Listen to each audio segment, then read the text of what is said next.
Bismillahirrahmanirrahim. Assalamu alaikum. This is Amna Gul from the Department of Journalism and Mass Communication at CAST. We're back with the course Fundamentals of Public Relations, bearing the code JMC 331, as well as the course Advanced Public Relations and Advertising, bearing the code JMC 431. It's our 10th lecture, and the topic today is Specialities within Public Relations. Before we actually delve deeper into the profession, I would like to introduce you to the sub-functions or specialties within public relations.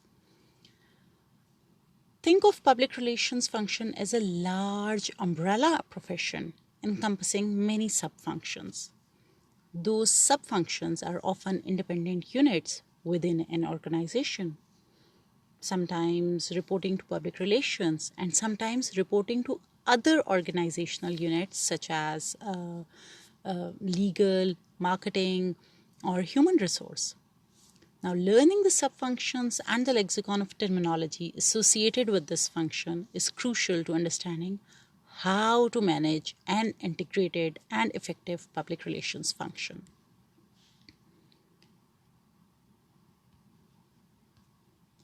Although there are many sub-functions that make up public relations, most people would identify two major types: corporate and agency. Corporate or in-house is a part of the organization or business. It functions to create relationships between an organization and its various publics. The second type of sub-function is associated with the public relations agency.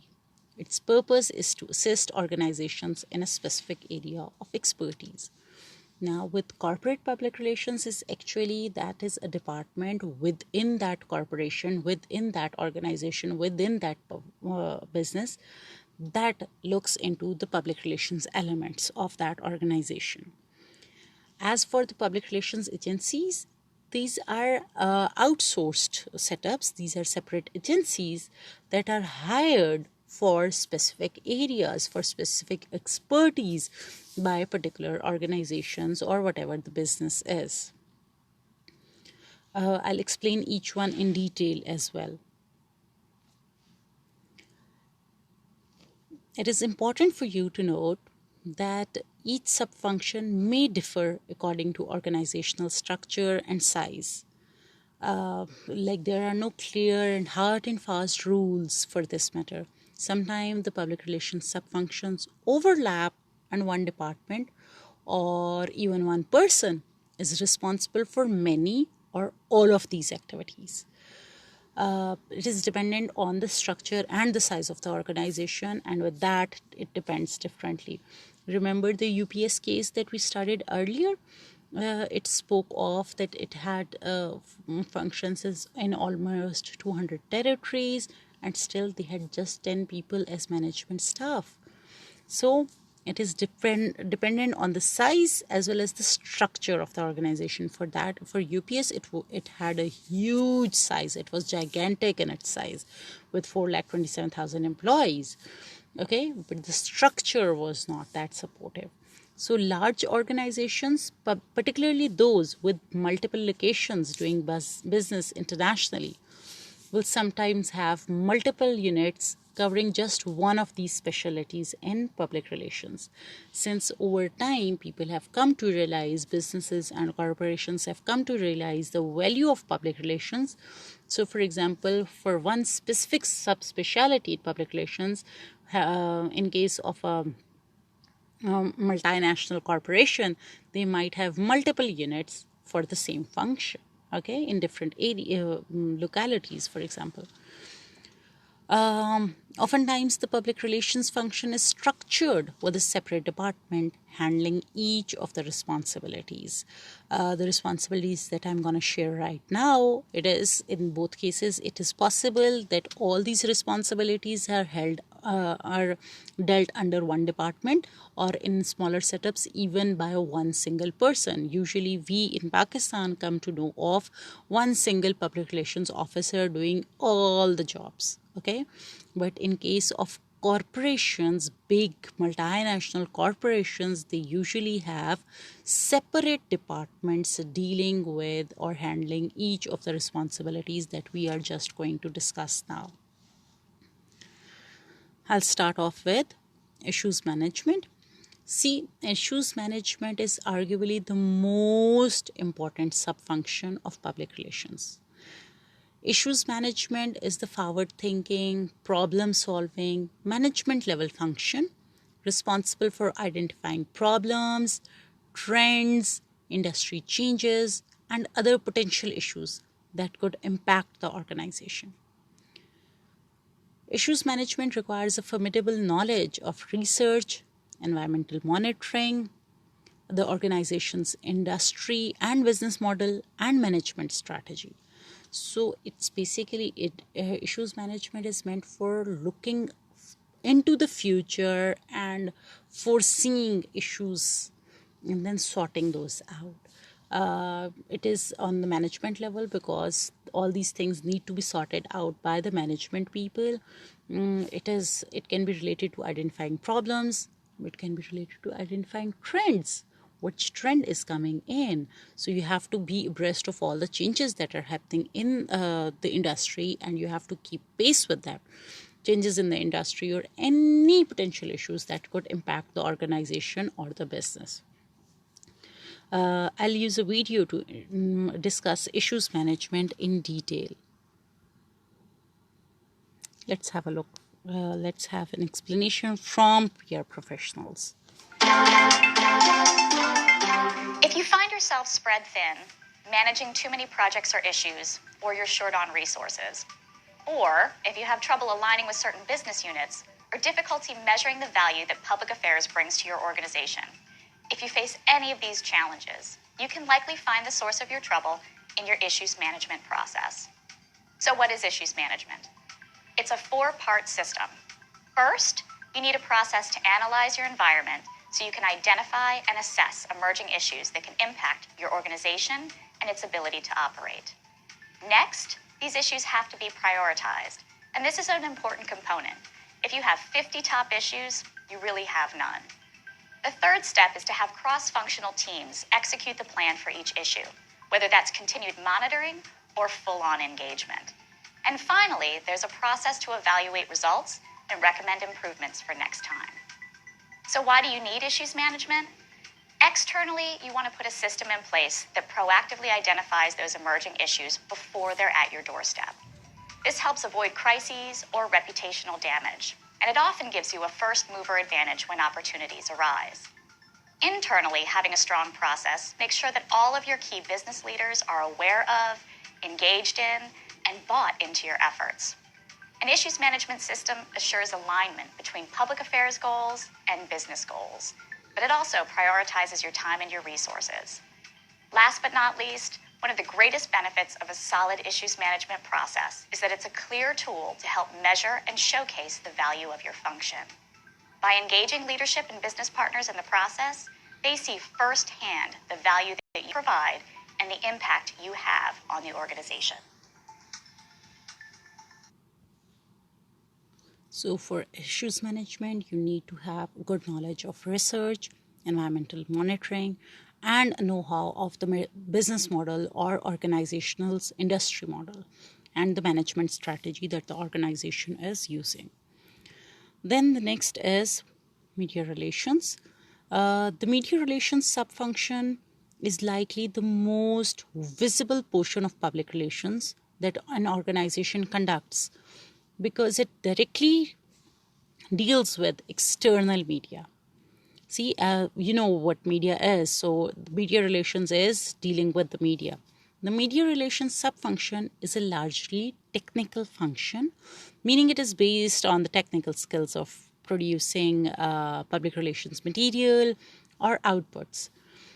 The outputs are often related to tactics, and examples of tactics include news releases, podcasts, brochures, video news releases for the broadcast media, direct mail pieces, photographs, websites, press kits, and social media, which is the digital media.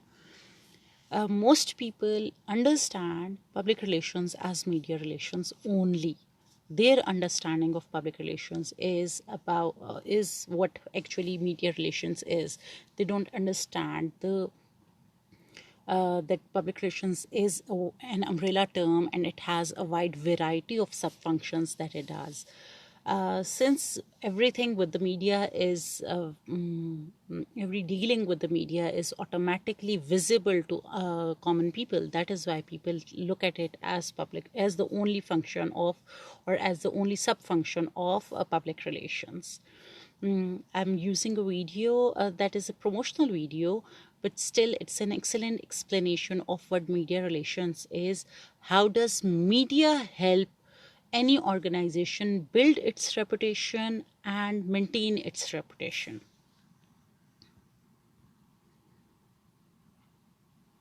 Let's watch it. Your customers aren't turning on a TV or going online to see who's advertising. Instead, they're gathering information about events, ideas, and companies that are in the news and that are part of the conversation. While See, people do not actually follow advertisements for ideas. People do not follow advertisements for awareness. Rather, they actually use other media, other events to gain their understanding of their environment. This is why media relations is very, very important. advertising. Instead, they're gathering information about events, ideas, and companies that are in the news and that are part of the conversation. While consumers are glossing over advertisements and fast forwarding through TV commercials, smart companies build their brands using the power of PR. Getting featured and quoted in newspapers, magazines, blogs, TV shows, radio shows, industry newsletters, and websites gets your brand into the spotlight. And See, once again, what media relations is putting your organization, putting your corporation, putting your brand, your business, whatever you stand up for, putting that in the public media, into the public stream, so that they get it. Through advertising, people actually don't view advertising as something very credible. But if something is in the news, people find it more impressive. They are more persuaded by it. They actually build images of those organizations that they see in the media that are not, but not advertising. For example, if something is some organization or some cause is mentioned in, for example, in the news, or there is some TV program where you have someone from an important organization, so automatically you dependent on the conversation of that person in the TV show, you develop an understanding of the organization. What does that particular organization stand up for? So this is the importance of media relations. The video is gonna explain it further as well. out of the advertising clutter. And that spotlight builds consumers' awareness and their trust in your brand, its products, services, and expertise. You can't buy credibility with advertising. Axia Public Relations creates this visibility for your company. In the PR industry, it's called earned media coverage. We identify newsworthy ideas and opportunities that tie your company's story, news, success, ideas, opinions, insights, and expertise into trending topics. Then we use our relationships to persuade writers, editors, and producers to tell those stories and feature your company as the expert. Compared to expensive advertising, our media relations programs are more effective for your marketing dollars. PR builds your brand's awareness, recognition, and trust with consumers. Be smart. Move beyond the advertising clutter and let your brand shine through a So this was all about media relations. Media relations is something very, very important because you want your organization or your brand to reflect in different ways. If you have good relations with the media, obviously your news release would be picked up, and you would be know when to send in those releases and in which format. Same is the case with video news releases. Similarly, you would know which photographs are worthwhile, which photographs are worth picking up. Same is the case, you would have contacts with particular websites where which you use for your brand reputation and for building up the image of your brand. Now, third sub-function, community relations. As the name implies, the community relations sub-function is responsible for establishing and maintaining relationships with an organization's communities.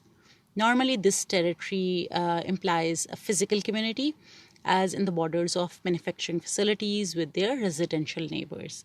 So, the community where that organization or corporation or the industry is housed, usually it's the physical community around it, the neighborhood around it, relations with those people. We seldom find such things here in the common concepts here in Pakistan, because this part of the world where we are living, public relations is still growing, and the benefit of public relations is still not visible to all people around. Otherwise, for example, the big organizations that we have around us, they would have done a lot in terms of community relations, and they would have earned a lot of positive community relations. Then, philanthropy and corporate social responsibility, which is also known as CSR. Oftentimes, the functions of strategically donating funds or services and a corporate social responsibility endeavor are part of the public relations department's efforts. And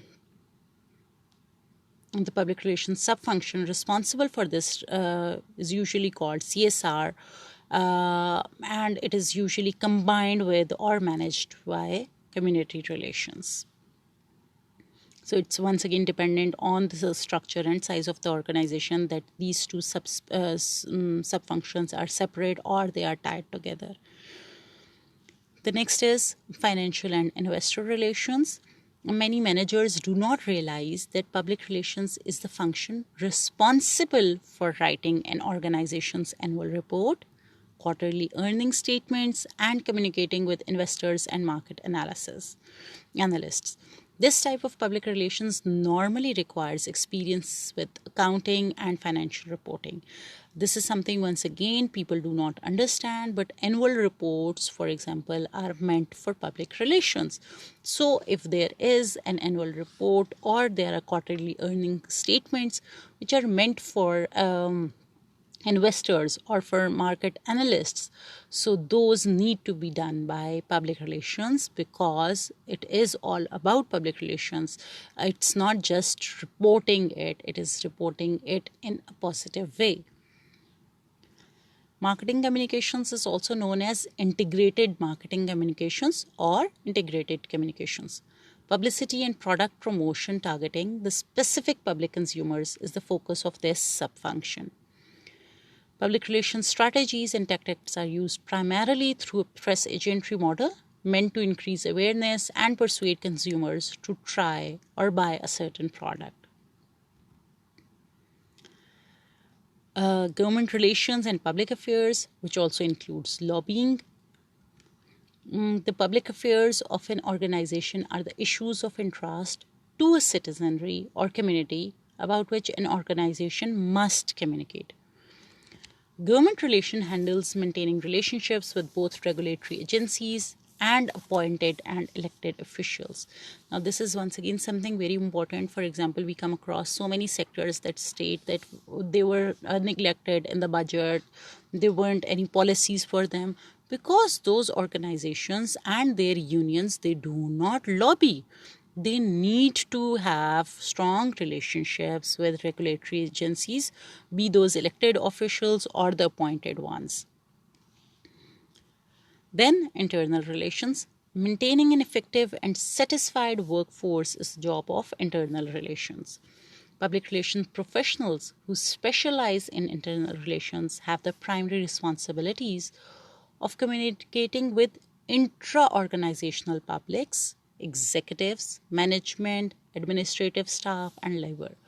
So internal relations is about all the publics, all the people who work within that organization, who are part of that organization, be those executive level positions, the management positions, the administrative positions, labor, whoever it is. So communication with those people, and these people are actually the face of the organization. So if they are satisfied, if they are well cared for, they will turn out to be very effective in their job responsibilities. Now, in addition to the journal media relations activities offered by many public relations agencies, 7 specializations or subfunctions commonly exist. Okay, so that the previous portion was all about corporate public relations. Now we are moving to public relations agencies, or the specializations of public relations agencies. Crisis management involves both planning for and reacting to emergency situations. Organizations have a need for quick response plans and fast and accurate information provided to the news. That public relations agencies specialize in crisis or risk management. They often provide and implement in the case of a crisis. Remember the UPS case? They did not have a proper crisis management policy in place. They did have one, but it was not appropriate. So crises, they do not tell in advance. Crises occur suddenly. These can be man-made, these can be physical emergency situations. In all cases, you need to have a proper setup in place, what information you need to provide, who would provide, and to which media outlets. That you need to sort out pre-planned, in advance. Let me share a video to explain crisis management further via an example. Here we go. This is a story about John. John is a local franchise business owner. John, unfortunately, isn't having the best day.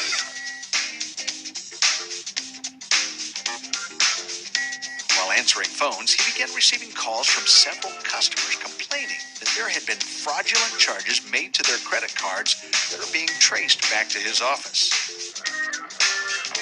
They are demanding full refunds of the stolen money from John, or they will go to the police, the media, and post about how terrible a company this is on all the review and social media sites. John is overwhelmed and emotional. This is not the best mental state for John to be making decisions, but decisions have to be made. John knows that this crisis could damage his reputation and in turn cost his business a lot of money. But John was smart.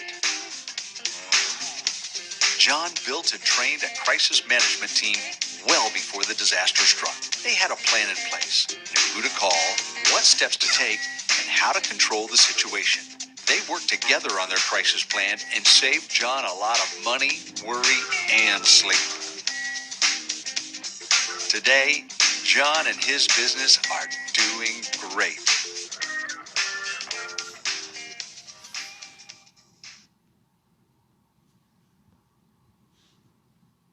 As I said earlier, you don't have to wait for a crisis to appear to have a crisis management policy. You have to make it before, in advance, so that you know who would do what in case of a crisis.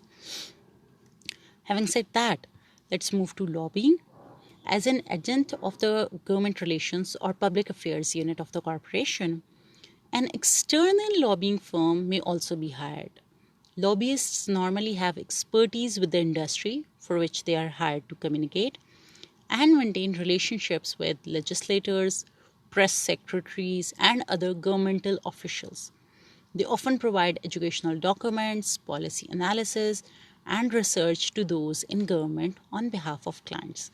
This is something which is very much needed in order to have policies in favor of the organization that the person that you are representing. Then member relations. The public relations subfunction known as member relations, as the name implies, is responsible for maintaining good relationships with members of an organization. Now, these members may be alumni, donors, members of activists or support groups, or virtually any group distinguished by a commonality and requiring membership. So it is with that case, for example, there are so many organizations who have these alumni setups, and alumni setup is something which supports a lot, which says a lot in times of crisis, in times of need. The public relations subfunction of development fundraising often overlaps with member relations in that it seeks to build support, particularly in the form of financial donations or government grants.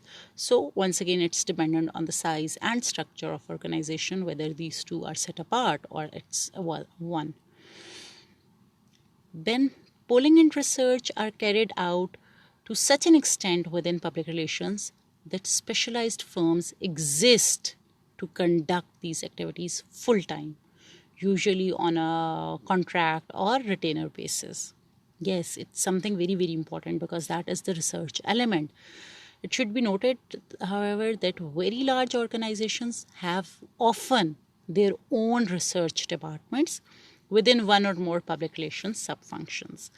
The organizations that are very large, they tend to have their own polling and research departments because they have a lot of aspects to cover, and they tend to trust their setups more. In case of smaller setups, they go for separate public relations. This go for this outsourcing this polling and research setup by hiring public relations agencies for this purpose. As we have said earlier as well, there is a lot of research going on in all these things, whatever has to be put forward to the public. So for that matter, a lot of research is needed.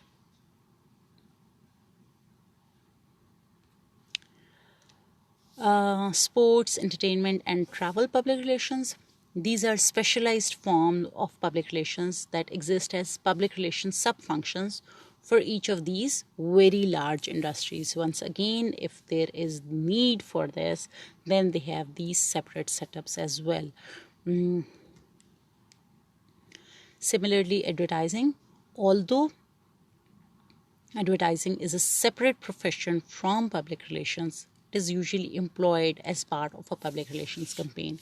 Here, I would like to clarify, since you have already studied advertising, see, if we look at things from the marketing perspective, they tend to feel that advertising and public relations both fall under marketing. When we see things from the perspective of public relations, we feel that marketing and advertising both go hand in hand with a public relations campaign. So these are different perspectives about this thing, dependent on the scholars who have actually expertise in different fields and who have different viewpoints. When we'll be looking at advertising from this perspective of this course, so obviously we'll be looking at it as a part of public relations campaign, because your advertising does not do much if it is not part of a fully fledged public relations campaign. It needs support from that as well. So let's wind it up. This lecture provided the basic knowledge of public relations sub-functions, both corporate as well as agency. These were necessary to understand and expand your knowledge of this vast and ever-changing profession. Remember, public relations is changing, and it's changing very fast. The sub-functions are those that generally comprise public relations, although they do vary by industry, which we have said earlier as well. The organization's size, type, amount of government regulation, and even the organization's competition will determine whether it has all or some of these sub-functions present in-house, outsources them as needed, or relies on public relations agencies. Normally, an organization will have a majority of the sub-functions on this list. They may be structured as part of the public relations department or as independent units reporting to it, to another function, or to senior management. Knowing the terminology related to the sub-functions helps to identify different forms of public relations. and combinations of these efforts and practice. In order to achieve the most with public relations initiatives, it is important to know which sub-functions must exist, which work well with one another, and which need independence and or autonomy. And this independence element is very much important because there are certain elements in public relations that have to be higher management setups. So that's all for today. Thank you and Allah Hafiz.